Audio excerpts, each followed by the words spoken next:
Uzi. I have Uzi Circuit. Weezer. You know them, and you either love them or loathe them, but there's no denying their impact on culture and the music landscape as a whole. Whether through memes or albums, Weezer has probably one of the richest histories of any band. And today we're going to be looking through the Weezer Iceberg. This iceberg was created by Reddit user Circlanta6a. Sorry if I mispronounced that. I added a couple entries not in the original iceberg, as well as re-explained a few things I felt the creator either elaborated on too much or didn't elaborate on enough. It is worth mentioning that a couple other creators have made Weezer Iceberg Explained videos on YouTube prior to me, and with all due respect to them, I wanted to make an Iceberg Explained video on Weezer that was just a little bit more beefy and comprehensive. So with all that out of the way, wax up your boards, lick and sniff your envelopes, and get some candy to go with your pork and beans as we dive headfirst into the Weezer Iceberg. Tier 1. Beverly Hills. Weezer's most popular song, one of their most well-known and hated songs by their fan base. Island in the Sun. Another very well-known song, arguably one of their, if not their most well-known song outside of Buddy Holly. 1994 single, the band's breakout hit, and now a massive meme. Africa. A 2019 cover of a Toto classic that proved the band's biggest hit in years. Weird Al is in the music video of this. Not sure why he's there, but we love to see some Weird Al. Weezer memes. The band, and mainly the cover of the Blue album as well as the Buddy Holly riff, have become extremely strong meme material in recent years. SNL sketch. There's a popular SNL sketch featuring Matt Damon that saw two Weezer fans arguing over the band's catalog. Virgin Band. Another popular joke that Weezer are a band purely for virgins, likely to the group's geeky and awkward image. Tier 2. Where's My Sex? An extremely infamous song for obvious reasons. Rivers plays on how his daughter would pronounce the word socks as sex and turns a song about missing socks into a bizarre tune. Super hardcore fan base. Weezer are pretty notorious for having one of the most hardcore and psychotic fan bases in all of music. Ratitude memes.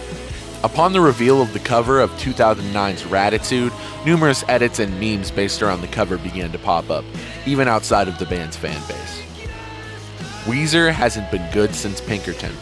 A pretty fairly common belief among a subset of fans who think that the band have released nothing but poppy garbage sellout music since their hiatus and the departure of Matt Sharp. Rick Ocasek. Lead singer of the band The Cars, who not only inspired much of Weezer's earlier work, but who also produced the Blue album. Rick believed heavily in the band during their earlier days, and sadly passed away in 2019. Rest in peace. Pinkerton's initial reception. Upon release, Pinkerton was met with largely mixed and unfavorable reviews.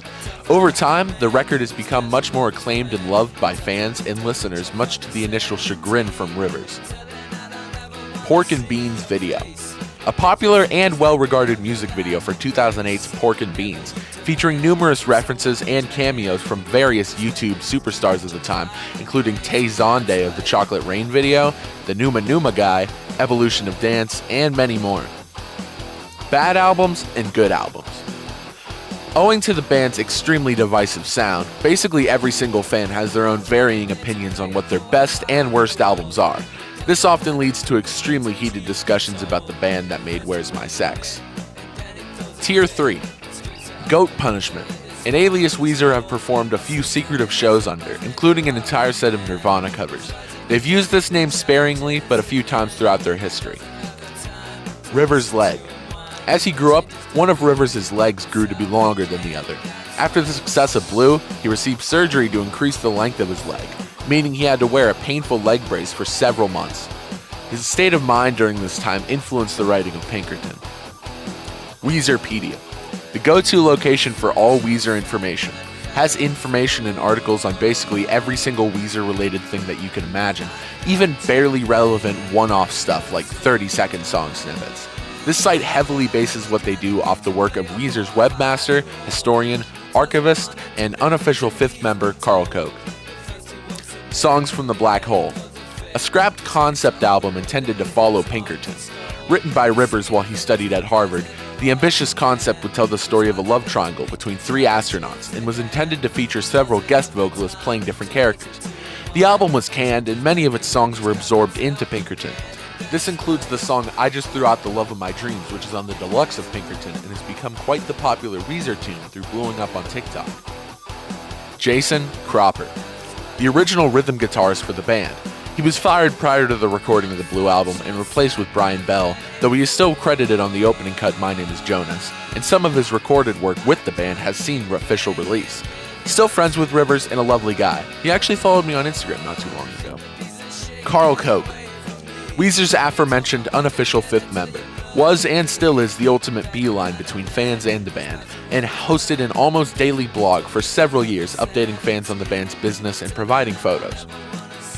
Michael and Carly Allen, founding members of the Weezer fan club and close friends of the band. The two sisters also ran the official Weezer fanzine and were the subject of a song by the group, Michael and Carly. Unfortunately, both sisters were killed in a car crash on the way home from a Colorado gig. The Green Album, as well as the entirety of Weezerpedia, is dedicated to their memory. Rest in peace. Alone 1 and 2. Two solo albums by Rivers, consisting of demo recordings he had made over the years, notable for providing fans with unheard cuts and information from songs from the Black Hole. Zerwee, an EP by musician and Weezer fan Billy Cobb, which gained traction and popularity upon release for its throwback sound to classic Weezer as well as related bands like Ozma, gaining recognition outside of The Phantom. I actually highly recommend not only this EP, but some of Billy's other work, like the Boro EP and his various cover albums. He's a really talented and underrated guy. Unreleased songs. Owing to the band's extremely prolific work schedule, numerous fully unrecorded songs have been taped and scrapped over the years, with fans desperate to hear them.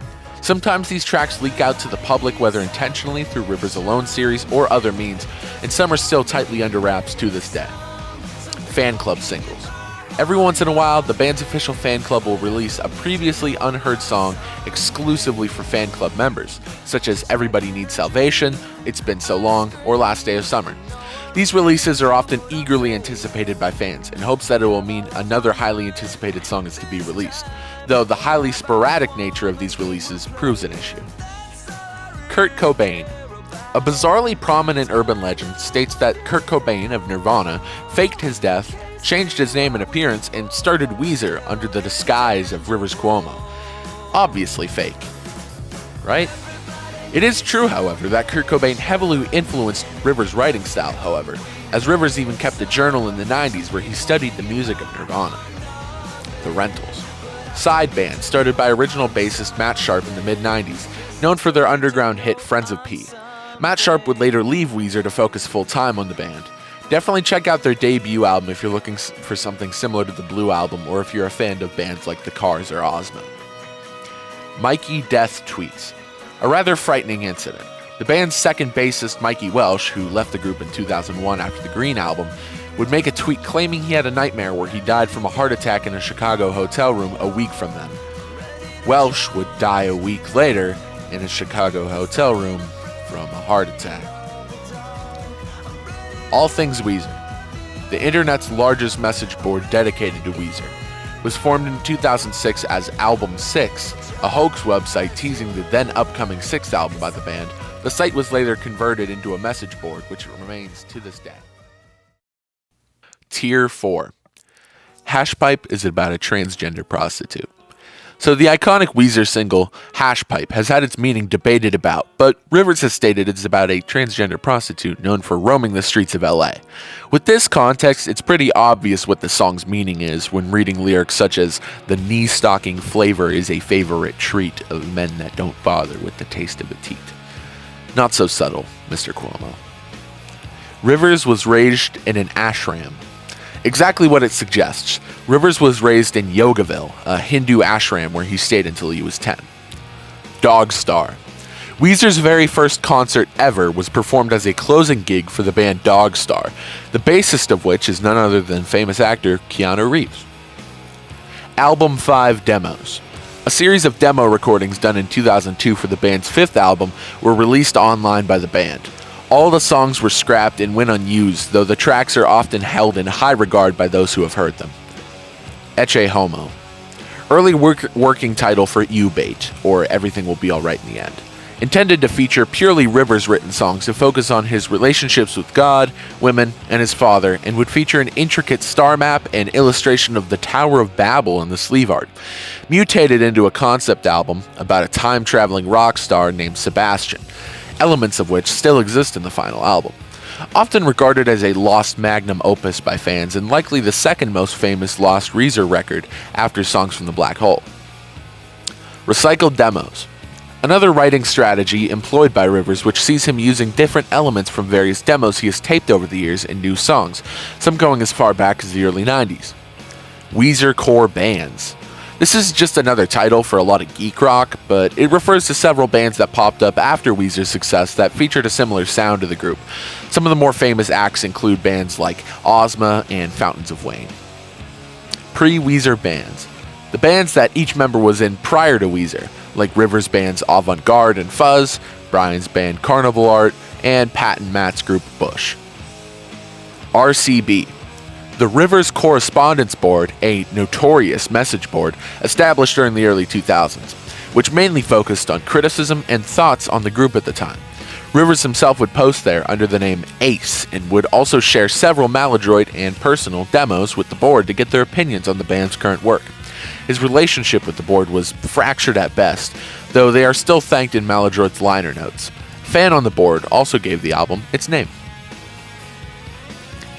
Gay, Disney gay.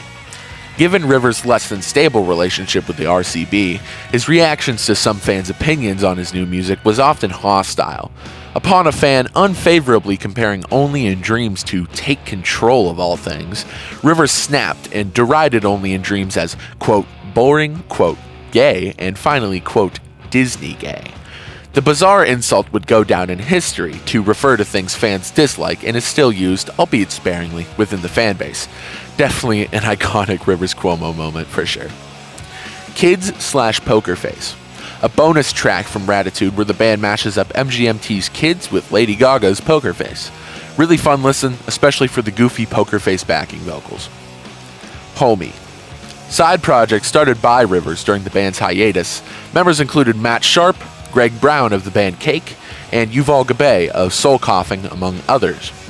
The group, which focused mainly on easygoing country-tinged pop, even recorded a full album, though the tapes for the record are likely long gone. Finished songs from the group are often seen as the holy grail of Weezer rarities. Only one song by the group was officially released, American Girls, on the soundtrack to the album Meet the Deedles. Fun fact, one of the members of this band, Adam Orth, went on to become a game developer, even becoming an infamous creative director at Microsoft at one point. Alone 3, The Pinkerton Diaries. Third part in the Alone trilogy, and also the rarest, was only packaged with the Pinkerton Diaries book, a series of diary entries and notes written by Rivers from 94 to 96. The album and now, especially the book, are obscenely rare. Jimmy. Someone famously mentioned in the lyrics to Say It Ain't So. This actually refers to Rivers' brother Leaves Cuomo, who went by the name James or Jimmy in high school. Hiatus demos. Series of demos and studio tracks taped by the band and Rivers during the group's hiatus in the aim to make a third album. The sessions were the first to feature Mikey Welsh and went poorly. Only 3 tracks, a cover of the Pixies' Valoria, Everyone, and Trampoline, have seen official release. Catalog O Riffs, an extremely lengthy and comprehensive catalog of guitar riffs that Rivers worked on from 1999 to 2004. He hasn't updated it since then, at least that we know. Mr. Rivers' Neighborhood. This is the name of Rivers' official Discord server where he interacts with fans. Tier 5. Weezer Cruise. A 2-time event with a possible third iteration on the way, which consisted of a cruise ship going to various locations, with the twist of the entire trip being attended by and themed around Weezer. This included performances by the band as well as associated acts like Ozma, Q&A with fans, and many more activities involving the band. Mark But Evil has a fantastic video on the Weezer cruises that I suggest you check out. It'll be in the description. Live-only songs. As the name implies, songs that have only been played live and have seen no official studio release. Examples include The Dawn, Diamond Rings, and Ballad for a Fallen Soldier. Black Room demos. a huge batch of demos taped by Rivers from 97 through 99, named after his apartment at the time, which had blacked out windows and black painted walls, known for their extremely abrasive and riff-heavy sound, as well as the often surreal subject matter. The Osaka Incident. Just listen to this clip from a 2002 Osaka performance that the band did.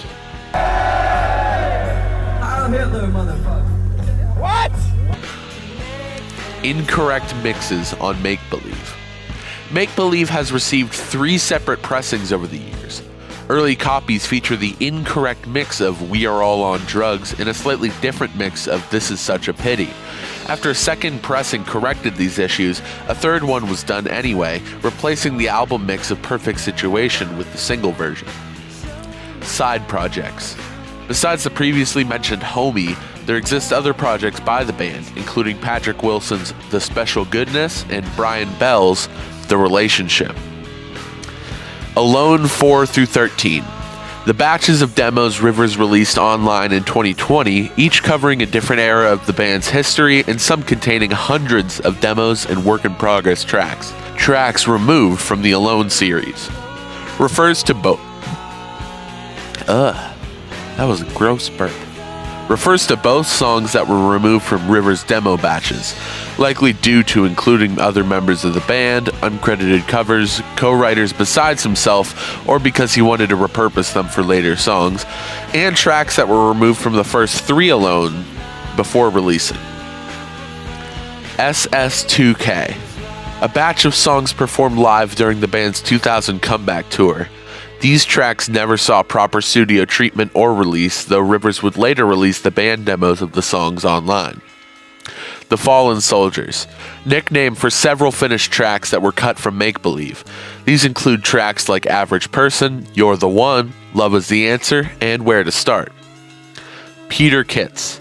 Upon entering high school, Rivers and his brother Leaves were allowed to pick different names as to not get bullied. Leaves would choose James, or Jimmy, and Rivers chose Peter, with the name Kitts coming from their stepfather.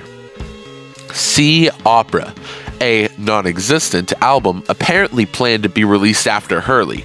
Supposedly would either be a short EP or a full album about a traveling rock band on board a boat, where all sorts of drama would unfold. Came about due to miscommunication during listening parties as well as cryptic videos posted by Rivers. In the end, no Sea Opera ever existed, and the songs written around that time were repurposed for later tracks.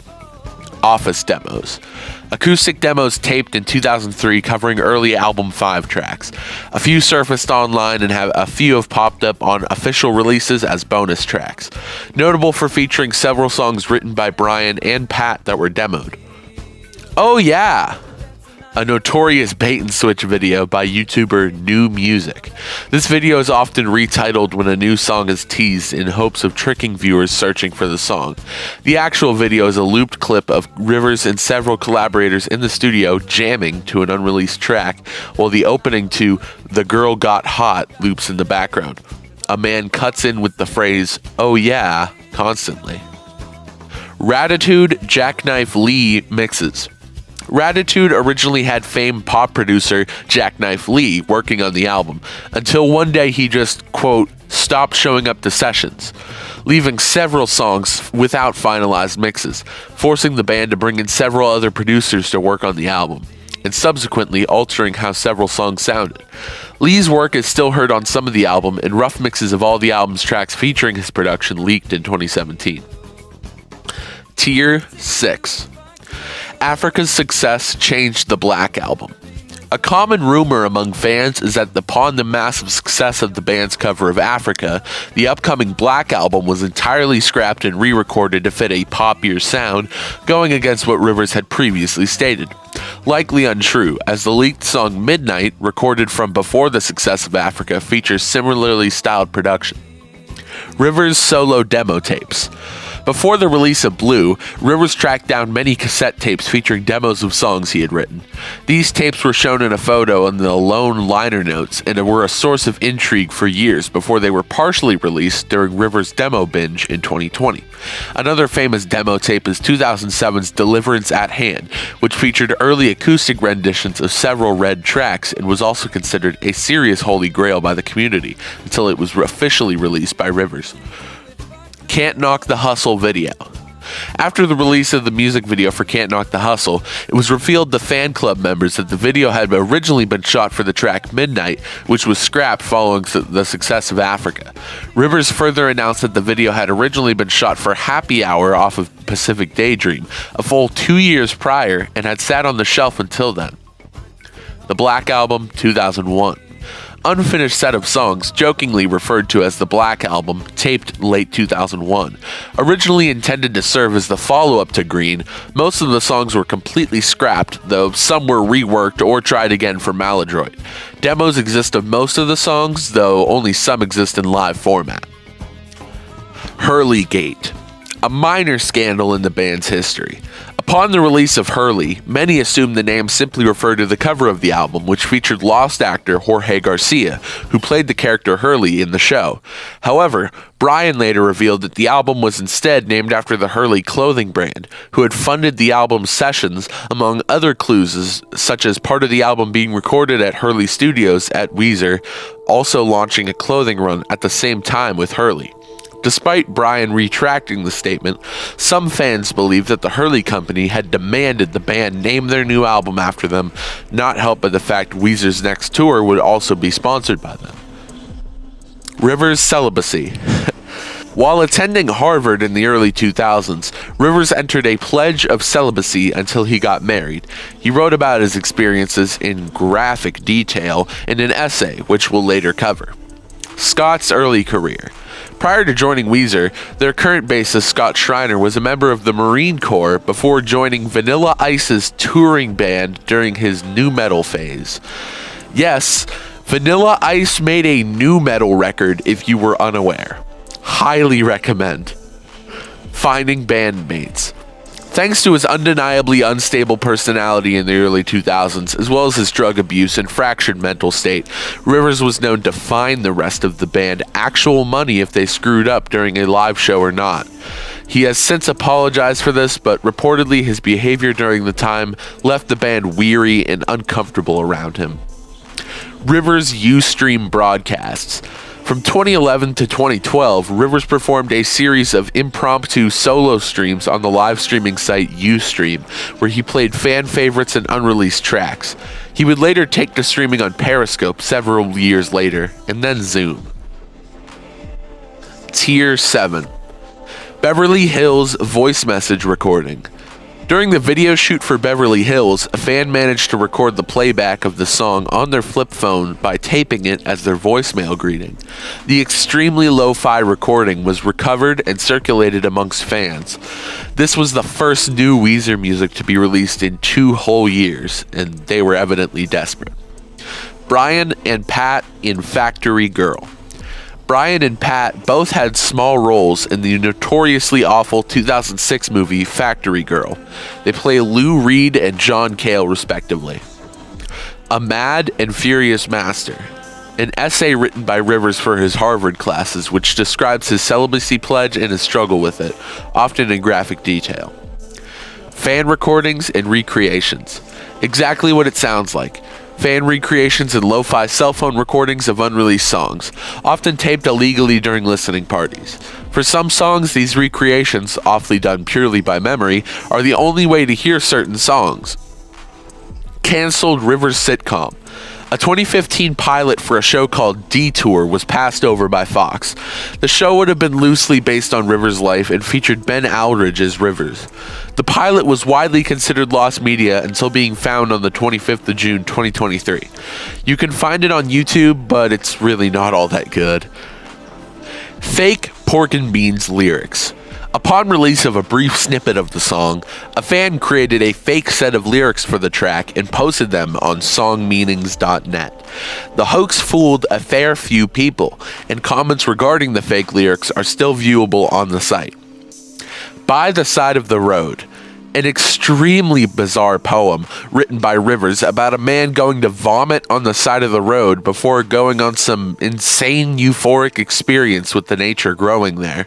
An audio recording of him reading it can be found on YouTube, and it's just really, really weird. I want to stop by the side of the road. I want to throw up all that I've known. Devastating. A cheeky in-joke and minor meme originating from All Things Weezer in 2008, which claims Scott set fire to Universal Studios and that it was, quote, devastating, end quote. Gags about Scott being devastating popped up from there, and he even acknowledged the meme in one of the Red Album webisodes. The band also sold devastating merch on their 2008 tour. Pat is dead. Another old All Things Weezer meme. This one jokingly claimed that Pat is dead and has been replaced by a look-alike, with various clues hidden in the band's releases, likely a reference to the infamous Beatles' Paul is Dead conspiracy. Tier 8. Lovely. Another side project set up by Rivers during the hiatus era, focused entirely on, quote, drone rock. A handful of tracks were written for the group, including American Girls, Lover in the Snow, and Prettiest Girl in the Whole Wide World before the band ceased to exist after just 2 gigs. Mikey Welsh played the bass. The band's existence was completely unknown to fans until Rivers casually revealed it in 2020. Breakup letter. A letter written by one of Rivers' school girlfriends in the 80s that somehow ended up online. His ex refers to him as Peter and basically calls him a total piece of shit. It's an understandably awkward read. Unrecorded Songs from the Black Hole tracks. Within the pages of the Pinkerton Diaries, fans noticed several songs on Rivers' planned track list for Songs from the Black Hole that have never been heard. These are likely just interlude tracks and were never properly developed by Rivers and likely never recorded either. Rivers' GeoCities page. I couldn't find any evidence of this besides what looks like a class project someone made with various random biographies. Not even Weezerpedia seems to have a mention of it. I'm just gonna assume it's a joke entry. Libertarian Pat. Speculation that Pat is a libertarian. Despite outright confirming that he had libertarian views in some mid-2000s interviews, his opinions seem to have swayed over the years, and his political beliefs continue to be a bit of a hot-button topic amongst fans. The Kunamoto Kid. Definitely mispronouncing that. Scrapped solo album by Rivers intended to be performed entirely in Japanese. 2 in-progress demos were posted by Rivers, and he even offered money to whoever could produce a solid demo of the tracks for him. The project fell apart, and Rivers would eventually team up with Scott Murphy to produce 2 Japanese-language albums. The Purple Album. Scrapped 2012 album only heard in listening groups. Apparently featured very early versions of California Snow, I'm Just Being Honest, and I Need Some of That. And apparently featured a heavily dance/modern pop oriented sound, as well as song names like Vibrator and Party Hard on Noah's Ark. Strong negative feedback led to the album being scrapped through a demo for the track No Bars has surfaced online, and a snippet of the song Get To Know Ya can be heard in a video Rivers posted online. The Relationship Escort link. For a brief period, the link to the relationship's official website, Brian's solo group, linked to an escort service. It's likely that the band's domain name has been up for grabs and was snagged by a company providing said services. Discovered by fans when they clicked on the website link featured on the band's dead Instagram account, though it was removed shortly after. Final tier, tier 9. Some of these things are just really made up and fake and obviously stupid, so just bear that in mind with this one. Tragic Girl was a false flag. Rumor that the song Tragic Girl was not actually a Pinkerton leftover, but was recorded in 2010 by the band, attempting to emulate that era's style. Many people didn't, some still don't, believe that the group completely forgot they recorded a fully finished song except for Rivers, and its total exclusion from his catalogs of riffs and other song lists at the time is evidence of that. Probably fake, as the Pinkerton Diaries includes early drafts of the lyrics and include it in the Songs from the Black Hole track lists, but we'll probably never actually know. Really weird thing to lie about, though. Rivers' obsession with Asian women. It's been kind of evident since around Pinkerton that Rivers seems to have some sort of unique attraction to East Asian women. The whole album is based on his story of an American man who falls in love with a Japanese girl, and the experiences Rivers speaks on in the album also involve a Japanese girl, infamously referred to on El Scorcho, who Rivers later explained was actually apparently Korean. This is, of course, without mentioning the fact that he is now married to Kyoko Ito Cuomo, who is Japanese. All of this seems to point to Rivers having some sort of weird fascination with Asian women, which has been joked about by fans and critics alike. Rivers killed Elliott Smith. Another insane conspiracy theory that states that Rivers Cuomo intentionally murdered singer-songwriter Elliott Smith, or at least had a hand in his death, to get close to his girlfriend Jennifer Chiba. Rivers had dated her in the early 90s, and he ended up writing the other way about his complicated feelings on if he should comfort her during her time of grieving. Was it the Walrus? Extremely obscure, basically unknown Canadian indie band that would have been totally forgotten about if the songs they posted online weren't carbon copies of some Weezer tracks. And by carbon copies, they were often word for word, note for note copies. Their song Indie Girls is quite obviously a copy of No One Else from the Blue album. After being called out, the band basically vanished off the face of the earth, but not before the lead singer's wife tried to dox a guy who pointed out how much stuff was stolen. According to the Iceberg creator, their official YouTube channel is now owned by some Arabic group that posts stolen clips from movies. Really odd thing. I couldn't find anything about that, though. Pat leaked songs to his girlfriend. So apparently, the crushing versions of some songs from Pinkerton were leaked by Pat to prove that he was actually Pat from Weezer while he was trying to hook up with a girl online. California on Jews. According to Brian's Wikipedia page, the section on it has been removed, but you can still see it in the history. Brian made a brief, unintended appearance in a now deleted YouTube video called California on Jews. The video was removed from YouTube for violating terms of services and appears to be lost to time. If anybody has it, please link it in the comments. I'd love to know if this is real or just a troll. What the Cuff? An extremely deep one, originated from Weezer memeing on Facebook, where fans discovered an Instagram account which appeared to be run by Brian, where he would take photos of people with their jeans cuffed and make fun of them. The page quickly disappeared after it was discovered and brought up. So there you go, the Weezer Iceberg. I hope you enjoyed this video, and let me know if I should do more like this in the comments, whether it be icebergs or Weezer content. Sorry if my narration isn't the best, I literally recorded this on an Xbox headset.